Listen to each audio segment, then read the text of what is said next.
2024 লোকসভা নির্বাচনকে সামনে রেখে আটঘাট বেঁধে মাঠে নেমে পড়ছে শাসক দল বিজেপি। দিল্লিতে দুদিনের বিজেপির কেন্দ্রীয় কনভেনশনের পর শুক্রবার বিশালগড়ে অনুষ্ঠিত হল বিশালগড় মণ্ডল কনভেনশন।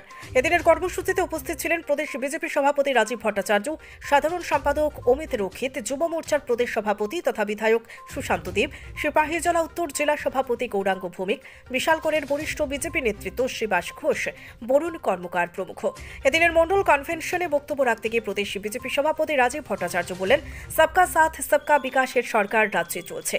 পূর্বতর বাম সরকারের আমলে শুধুমাত্র আমরা খাবো তোমরা বাদ এই নীতি চলত। রাজ্যের প্রতিটি নাগরিকের প্রকৃত উন্নয়ন বিজেপির দ্বারাই সম্ভব। এছাড়াও প্রদেশ বিজেপির সাধারণ সম্পাদক অমিত রক্ষিত বললেন, এই সাংগঠনিক সভার মূল উদ্দেশ্য ত্রিপুরা থেকে 2-এর অধিক সংসদ পাঠানো নয়। এর মূল উদ্দেশ্য হচ্ছে বিরোধীদের অভিযোগ বক্তব্যকে ভুল প্রমাণিত করা, অর্থাৎ ভোটের শতকরা হার 50-এর অধিক নেওয়া। গত 2023 বিধানসভা নির্বাচনে বিজেপির প্রাপ্ত ভোটের শতকরা হার ছিল 50%-এর নিচে, আর এই শতকরা হারকে নিয়ে বরাবরই কথা বলছিল বিরোধীরা। বিশালগড়ের বিধায়ক সুশান্ত দেব জানান, মণ্ডলের সবকটি পঞ্চায়েত মেম্বার, কাউন্সিলর, মণ্ডলের এসটি মোর্চা, এসসি মোর্চা, ওবিসি মোর্চা, মাইনরিটি মোর্চা, কিষাণ মোর্চা, মহিলা মোর্চা, যুব মোর্চা এবং সবকটি বুথ কমিটি সহ পৃষ্ঠ প্রমুখরা উক্ত কনভেনশনে অংশগ্রহণ করেছে। এদিনের কর্মসূচিকে কেন্দ্র করে বিশালগড় বিজেপি মণ্ডলের অন্তর্গত বিভিন্ন শাখা সংগঠন সহ বুথ স্তরের প্রায় 2500 নেতাকর্মী উপস্থিত ছিলেন। আগরতলা থেকে সুব্রতদের রিপোর্ট, নিউজ অবিকল। ঠিক দেখতে আমার ঠিক মনে নেই, হয়তো আগে পিছে হবে। ঠিক অনুরূপ ভাবে আমরা একটা মন্ডল কনভেনশন আমরা করেছিলাম লোকসভা নির্বাচনের আগে। আর সেই সময় যে উপস্থিতি লক্ষ্য করা গেছিল,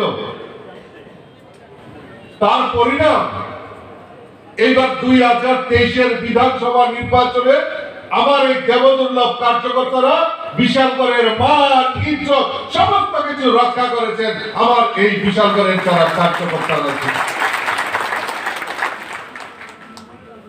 আজকে যারা এখানে উপস্থিত হয়েছে, মাননীয় সুশান্ত দেব মহোদয় যখন উপস্থিত নিচ্ছিলেন, অমিত রক্ষিত বলছিলেন যে এখানে এই বিশালগড়ে প্রায় 60,000 ভোটার, 50,000 ভোটার, আর এই 50,000 ভোটারে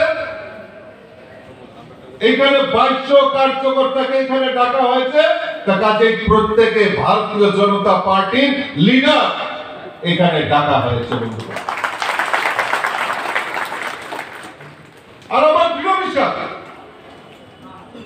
আজকের এই সম্মেলন থেকে, আজকের এই কনভেনশন থেকে আমাদের সংকল্প নিতে হবে। বিশালগড়ের 60টা বুথ আছে। বিশালগড়ে কয়টা বুথ? আমরা 23-এ কয়টা বুথে জিতেছিলাম? 34টা বুথে আমরা জিতেছিলাম, না 36টা বুথে আমরা জিতেছিলাম, 24টা বুথে আমরা জিততে পারিনি। আজকের এই কনভেনশন থেকে প্রত্যেক বুথের কার্যকর্তা, মন্ডলের কার্যকর্তা দাঁড়িয়ে আপনারা প্রতিজ্ঞা করতে হবে আজকের এই সম্মেলন থেকে যে আমরা এই 60টা বুথের মধ্যে 60টাতে আমরা পদ্মফুল ফুটিয়ে বিশালগড় আমরা উপহার হিসেবে দিতে চাই।